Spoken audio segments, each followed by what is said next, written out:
গতকালকে মাইকিং শুনে আজকে আসলাম, আসে শাকসবজি ন্যায্য মূল্যে বাজারে কিনলাম, এতটুকুই। মানে আমাদের সহযোগিতা হইল আর কি, কম রেটে পাইছি। আমি আলু কিনছি, তারপরে পেঁয়াজ কিনলাম, আর হচ্ছে বাঁধাকপি আর লাউ কিনছি। আরও অনেক বাজার আছে, তো আমার কাছে অতটা টাকা নেই, এই জন্য কিনলাম না। দেখি আরও কালকে।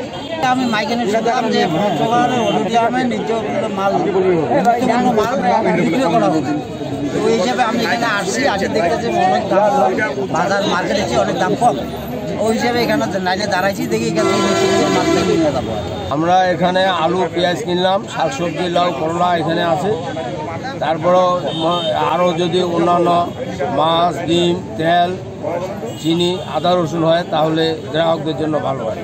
আমাদের এই যে পঞ্চগড় জেলা প্রশাসনের আয়োজনে সম্মিলিত স্বেচ্ছাসেবী ফোরাম পঞ্চগড়ের সহযোগিতায় আজকে যে ন্যায্য মূল্যের বাজার, এটা আমাদের চিন্তা হচ্ছে কৃষকের পণ্যটা সরাসরি যাতে গ্রাহকরা যাতে পায়।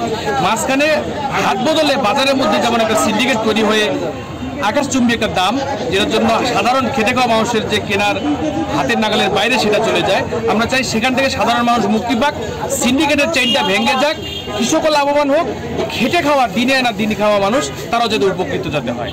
কারণ আপনি দেখবেন এখানে আমরা যে মূল্যে বিক্রি করতেছি প্রত্যেকটির 1 টাকা 2 টাকা প্রত্যেকটিতে প্রফিট আছে।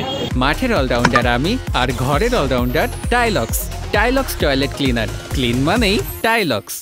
প্রয়োজনীয় যে দ্রব্যমূল্য, নিত্য প্রয়োজনীয় দ্রব্যের যে মূল্য সেটাকে সহনীয় পর্যায়ে রাখার জন্য, বিশেষ করে সবজি এবং কাঁচা বাজারের যে মূল্য সেটিকে সহনীয় পর্যায়ে রাখার জন্য, মানুষের ক্রয় ক্ষমতার মধ্যে রাখার জন্য আমরা স্বেচ্ছাসেবী ফোরামের সহযোগিতায় কৃষকদের ক্ষেত থেকে সরাসরি আমরা সবজিগুলো এখানে নিয়ে এসেছি এবং বাজারের থেকে অনেক কম মূল্যে, আমরা স্বল্প মূল্যে বলতে পারেন যেটি আমরা মানুষের কাছে পৌঁছে দেওয়ার ব্যবস্থা করেছি।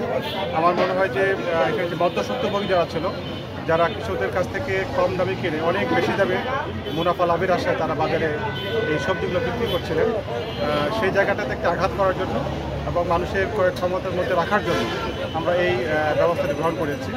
আমাদের এই দোকানটি আপাতত আমরা শুক্রবার এবং শনিবার এই 2 দিন চালু রাখার সিদ্ধান্ত নিয়েছি। যদি মানুষের মধ্যে ডিমান্ড থাকে তাহলে আমরা হয়তো এটা প্রতিদিন চালু রাখার ব্যবস্থা করি।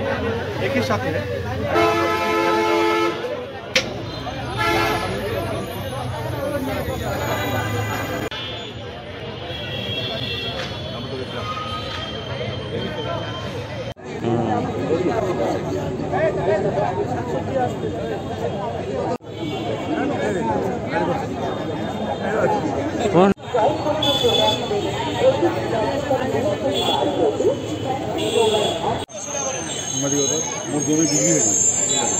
মামলা কিন্তু আপা আমাদের আসামি ছিল।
শনিবার শুক্রবার